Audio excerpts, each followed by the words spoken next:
BNP Bangladesh জাতীয়তাবাদী দল, তাদের রাজনীতি কি হওয়া উচিত এখন, এটি একটি বড় প্রশ্ন হিসেবে সামনে এসেছে।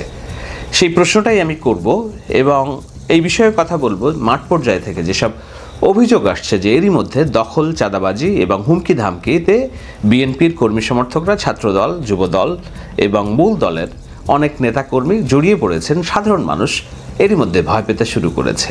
সেটা নিয়ে আমি কথা বলবো যে বিএনপি রাজনীতি কি হওয়া উচিত এখন এবং তারা কি করছে। তার আগ দিয়ে আমি আপনাদের কাছে একটু প্রশ্ন করতে চাই আমার নিজের যাচাই বাছাইয়ের জন্য, বিএনপি কি গত 15 বছরের মধ্যে সবচেয়ে নির্যাতিত দল নয়? ইয়েস, বিএনপি নির্যাতিত দল। বিএনপির শত শত নেতাকর্মী কি আওয়ামী লীগের নির্যাতনের শিকার হননি, গুমের শিকার হননি, হত্যার শিকার হননি? ইয়েস, হয়েছেন। বিএনপির শীর্ষ নেতৃবৃন্দ বেগম খালেদা জিয়া, যিনি তিনবারের প্রধানমন্ত্রী, যিনি আপসীন নেত্রী, যিনি কোটি কোটি মানুষের হৃদয়ের নয়নের মণি, তাকে অন্যায্যভাবে, অন্যায়ভাবে, মিথ্যা মামলায় দিনের পর দিন, বছরের পর বছর কারা অভ্যন্তরে রাখা হয়নি? ইয়েস, হয়েছে।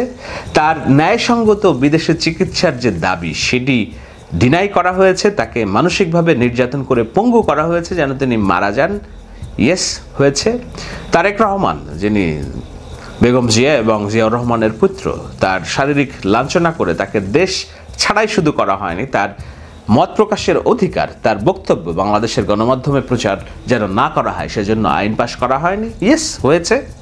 আমি কয়েকটা ভিডিও করেছি যে তারেক রহমান মূর্তিমান আতঙ্ক শেখ হাসিনার জন্য, আপনারা দেখেছেন, নিশ্চয়ই দেখেছেন। আমি এটাও বলেছি যে শেখ হাসিনা তারেক রহমানকে একাধিকবার বলেছেন কুলাঙ্গার। আমি বলেছি কে আসল কুলাঙ্গার, তার মুখের ভাষা কি, বাংলাদেশের রাজনীতি করেন অথচ মুখের ভাষা কি, বলেছি। ইয়েস, বাংলাদেশে বিএনপি তার যে রাজনীতি বাস্তবতা অস্বীকার করার কোনো সুযোগ আমাদের নেই। বিএনপি জনসমর্থনের দিক থেকে সর্ববৃহৎ রাজনৈতিক দল। তো সর্ববৃহৎ রাজনৈতিক দল যেই দলটি, তার দায়িত্বও তো হওয়া উচিত সর্ববৃহৎ। এটি মানুষের চাওয়া, এই চাওয়ার মধ্যে কোনো ভ্রান্তি নেই। মানুষ কি, বিএনপি কি তার দায়িত্বপূর্ণ আচরণ করছে কিনা, এটি একটি বড় প্রশ্ন। আমি দুঃখিত, এই প্রশ্ন আমি করছি। আমি আমার গত 15টা বছরের রাজনৈতিক আলোচনা, গণতন্ত্রের জন্য লড়াই, সব কিছু বিএনপির প্রতি সিম্পাথাইজড থেকে করেছি। এমনকি এই গণজাগরণের পূর্বে আমি বলেছি যে এটি বিএনপি এবং কর্মী সমর্থকরা তাদের যে আত্মত্যাগ, এটি ভুলবার না। এমনকি এই কোটা আন্দোলনেও, যেটাতে আমরা বিপ্লব হলো, দ্বিতীয় স্বাধীনতা আসলো, সেখানে কি বিএনপির পার্টিসিপেশন ছিল না? অবশ্যই ছিল। কিন্তু বিএনপি 3 দিন হয়নি বাংলাদেশের এই ছাত্রগণ অভ্যুত্থান হয়েছে, 3 দিনের মাথায় আজকে সমাবেশ ডেকেছে ঢাকা শহরে। কেন সমাবেশ ডেকেছে? দেখানোর জন্য যে তাদের জনসমর্থন আছে। বাংলাদেশের মানুষকে বিএনপিকে প্রশ্ন করেছে যে তোমাদের জনসমর্থন নেই? বিএনপিকে কেন আজকে জনসমাবেশ ডেকে দুর্ভোগ আনতে হচ্ছে, যেখানে বাংলাদেশের পুলিশ ব্যবস্থা ভেঙে পড়েছে, কোনো আইন শৃঙ্খলা নাই, যেখানে ছাত্ররা রাস্তায় দাঁড়িয়ে সংস্কারের কাজ করছে? ওয়াই? কে এই সিদ্ধান্ত নিয়েছে বিএনপির? আমি আমার ফেসবুক, টুইটার, মেসেঞ্জারে হাজার হাজার মেসেজ পাচ্ছি। মানুষের মতামত, মানুষের যে ভাবনা, মানুষের যে অভিব্যক্তি, সেটা তো খুব সুখকর না।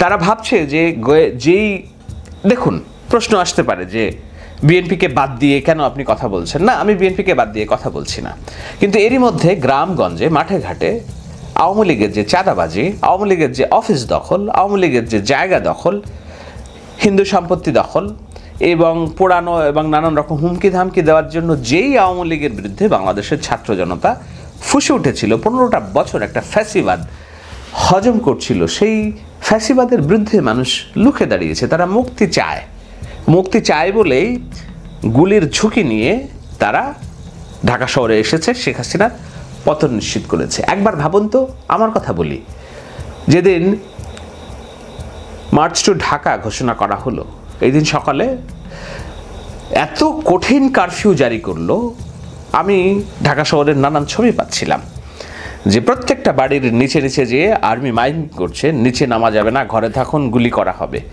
সকাল 10টা, 11টা, 12টা পর্যন্ত আমি ঢাকা শহরের খবর নেওয়ার চেষ্টা করেছি। কোথাও থেকে কোনো খবর নাই, বড় জমায়েত নেই, ইন্টারনেট বন্ধ, ঢাকা শহর থেকে সমস্ত পৃথিবী বিচ্ছিন্ন, একটা শ্বাসরুদ্ধকর পরিস্থিতি। তখন আমি ব্যথায় মুষড়ে পড়েছি।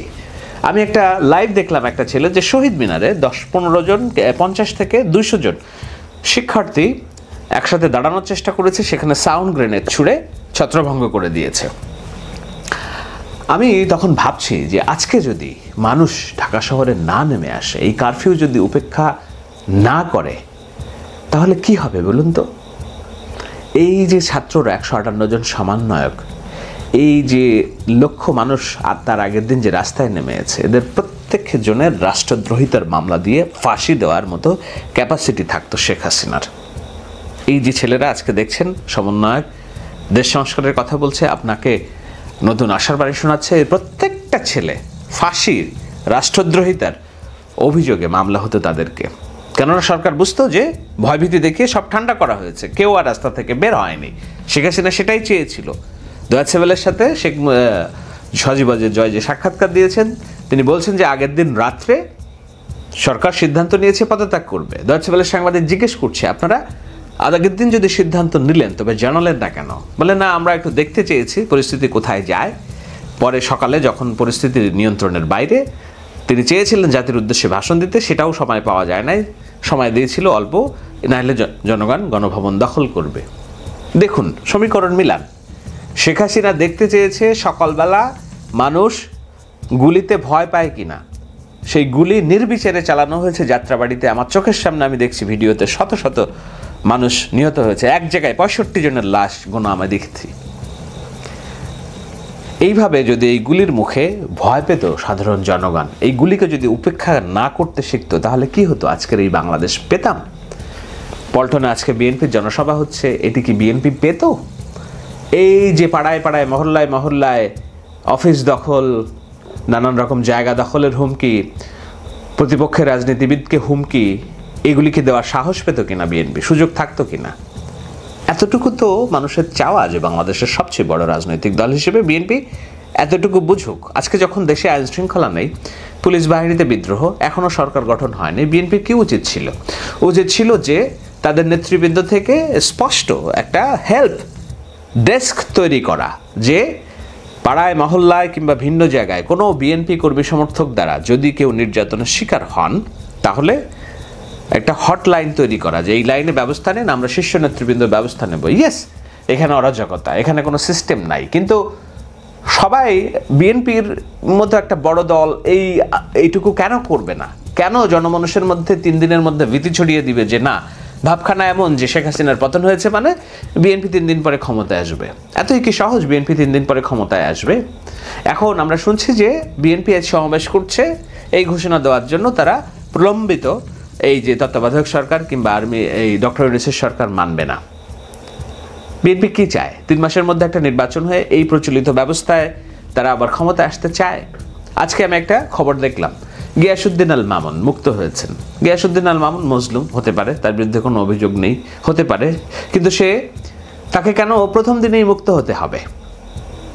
আমার নিশ্চিত এই মুক্তির ব্যবস্থা তারেক রহমান আদালতকে বলেন নাই।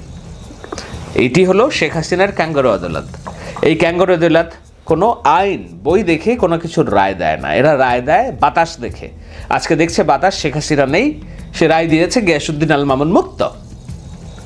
এই আদালত ব্যবস্থা দিয়ে আপনি এই দেশের সংস্কার কিভাবে করবেন?